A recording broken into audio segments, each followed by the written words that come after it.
देख रहे हैं सत्यमेव न्यूज, हमेशा सच के साथ।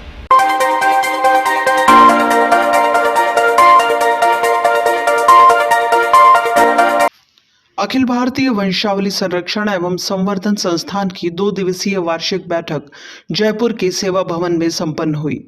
24 और 25 दिसंबर को आयोजित इस बैठक में पूरे देश से आए वंश लेखकों की उपस्थिति में श्री परमेश्वर ब्रह्म भट्ट को एक बार पुनः राष्ट्रीय अध्यक्ष के पद पर निर्विरोध चुन लिया गया। मध्य प्रदेश, गुजरात और राजस्थान आदि विभिन्न प्रांतों से 50 से अधिक प्रतिनिधि इस बैठक में अपनी गरिमामय उपस्थिति देने पहुंचे। चुनाव अधिकारी का दायित्व श्री प्रताप सिंह को दिया गया, जिन्होंने विधि पूर्वक चुनाव संपन्न करवाने के बाद श्री ब्रह्म भट्ट को पद एवं गोपनीयता की शपथ दिलवाई। श्री परमेश्वर ब्रह्म भट्ट ने पुनः निर्वाचित राष्ट्रीय अध्यक्ष के रूप में अपनी दूसरी पारी शुरू करते हुए सभी का धन्यवाद ज्ञापित करते हुए कहा कि वंशावली लेखन एक ईश्वरीय कार्य है। समाज में इसकी गरिमा को वापस स्थापित करने और वंश लेखकों के हितों के लिए अखिल भारतीय वंशावली संरक्षण तथा संवर्धन संस्थान सदैव प्रतिबद्ध है। उन्होंने नई राष्ट्रीय कार्यकारिणी की घोषणा करते हुए राजस्थान, मध्य प्रदेश, गुजरात और महाराष्ट्र सहित उत्तर प्रदेश के भी प्रांत संयोजकों की घोषणा की।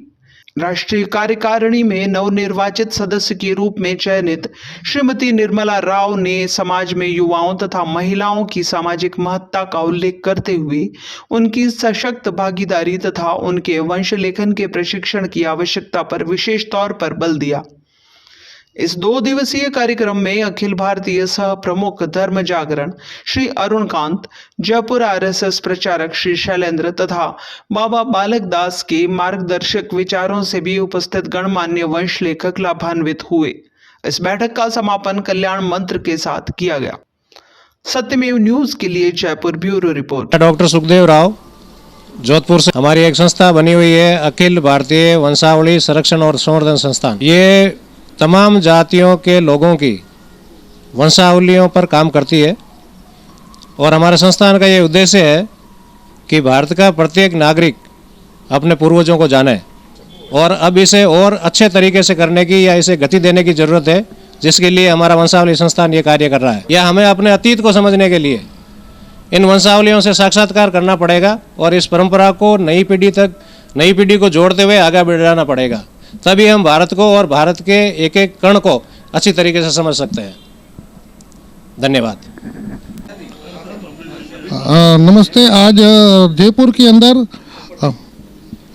के अंदर हमारे वंशावली संवर्धन और संरक्षण की मीटिंग थी और राष्ट्रीय अध्यक्ष चुनना था, तो उसमें परमेश्वर जी ब्रह्म भट्ट जी को दोबारा मौका मिला। इस बात की मुझे बहुत खुशी है और हम आशा करते हैं कि परमेश्वर जी जो अपने अधूरे काम बाकी है वो पूरा करे और पूरे समाज को एक साथ लेके चले और पूरे समाज को एक साथ एकजुट करे। जय हिंद। मैं रेवंदान सिंह, गांव लांबिया, तहसील जेतारन, जिला पाली से आया हूँ। आने वाली जो पीढ़ी है उन बच्चियों को उनको सिखाया जाए, दे विल इम्प्रूव इट। उनको अच्छा लगे कि आने वाली पीढ़ी हमारे गौरवान्वित है। और दूसरा ये भी है मातृश्री, जो ज़्यादा से ज़्यादा महिलाओं में भी यह प्रथाएँ फैलाई जाए, जो हर बात कम्युनिकेशन महिला के द्वारा की जा सकती है और 1-2 बंदे को पता चले कि भाई महिला भी आगे आ सकती है, लड़कियां भी आगे आ सकती है और इसको गौरव रखें, उसको चयनित रखें और इसकी गौरवता बढ़ती रहे, व्याख्याता बढ़ती रहे, ख्याति बढ़ती रहे और लोग आने वाले सोचें कि हमारे लिए भी कोई वंशावली करके गए हैं। Thank you very much. Narsingh Dan Rao हूँ, नागौर जिले से माडपुरा गांव निवासी और सूत्रधार जाति का वंश लेखक हूँ। डॉक्टर साहब सुखदेव जी ने बताया कि राम जी तो हुआ, पर पुत्र किसका था? पुत्र तो दशरथ जी के थे, पोता किसका था? पड़पोता किसका था? तो वो ओनली उसी के कुलगुरु और राव जी ही बताएगा, दूसरे के पास में हजारों पीढ़ियां नहीं मिलेगी। लारे बच्चे आए वगैरह वे भी ये काम करे तो बहुत ही उचित रहेगा।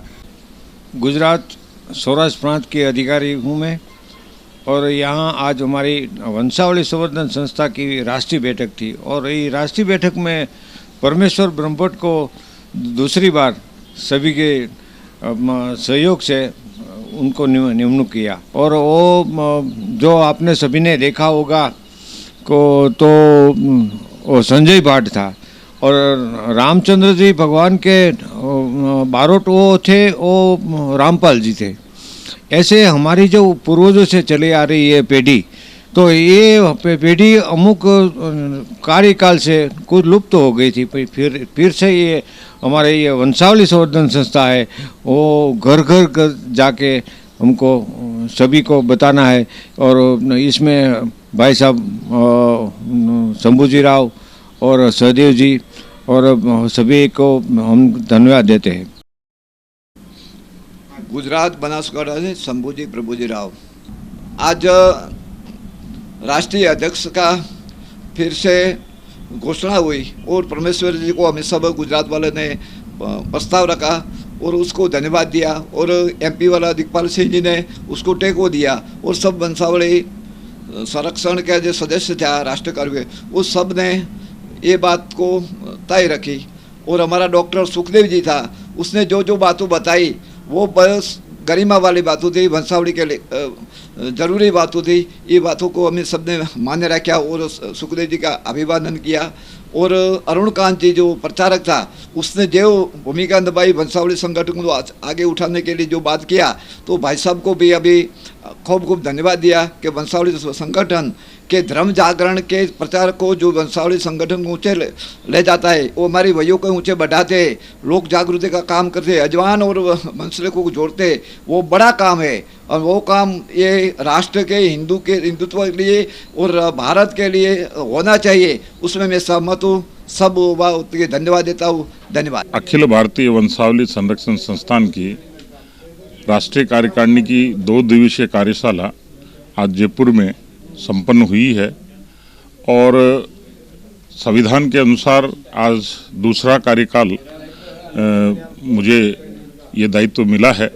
मैं पूर्ण निष्ठा और ईमानदारी से इस वंशावली के दायित्व को निभाऊंगा, और पूरे देश में जहाँ जहाँ वंश लेखक रहते हैं, कश्मीर से कन्याकुमारी तक और कच्छ मांडवी से बंगाल की खाड़ी तक, सबको इस संस्थान से जोड़ते हुए मात्र भारत माता की सेवा के लिए, और जो जजमानों के यहाँ नहीं जाते उनको पुनः उनके यहाँ भेज करके और उनका गौरव याद दिलाने के लिए मैं निश्चित रूप से पूरा प्रयास करूँगा।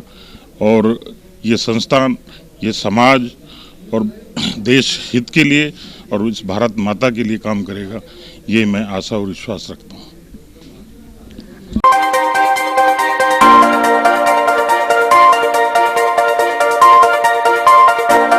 इंफॉर्मेशन, एंटरटेनमेंट, एम्प्लॉयमेंट, एजुकेशन और लेटेस्ट न्यूज यूट्यूब पर देखने के लिए सब्सक्राइब करें सत्यमेव न्यूज और प्रेस करें यहां बने बेल आइकन को, ताकि आप हमेशा हमारे हर वीडियो से अपडेट रहें।